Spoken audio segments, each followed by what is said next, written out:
Мы готовы, повторю, и далее расширять отношения. ჩვენ მზად ვართ საქართველოსთან ურთიერთობების გაფართოებისთვის, მაგრამ ეს ორმხრივი უნდა იყოს.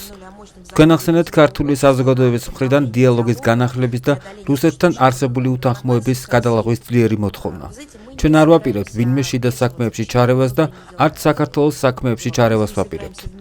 ვიმედოვნებთ, რომ საქართველოს ამჟამინდელი ხელისუფლება, რომელიც პრაგმატული პოლიტიკის გატარებას ცდილობს, ყურადღებით მოусმენს თავისი ხალხის ხმას, რეალურ საშუალებებს დაინახავს და მათ გამოიყენებს.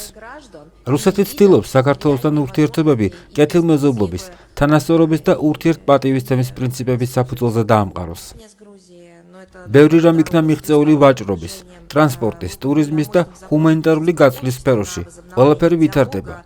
მინდა შეგახსენოთ, რომ ამისთვის მნიშვნელოვანი წინაპირობა იყო რუსეთის პრეზიდენტის მიერ 2023 წელს მიღებული გადაწყვეტილებები საჰაერო მიმოსვლის აღდგენის და საქართველოს მოქალაქეებისთვის მოკლევადიანი ვიზიტებისთვის ვიზების მოთხოვნის გაუქმება.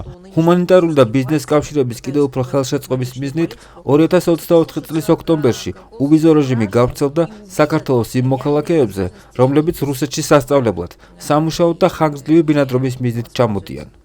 ვერც კი წარმოედგენთ იმ დრამას, რაც ხდებოდა. ოჯახები ორ ქვეყანას შორის იყო დაყოფილი და ერთმანეთის მოსანახულებლად ნორმალურად მგზავრობას ვერ ახერხებდნენ. განაცხადა რუსეთის საგარეო საქმეთა სამინისტროს პრესსპიკერმა მარია ზოხაროვამ, ჟურნალისტ ნუკა არველაძის კითხვის საპასუხოდ.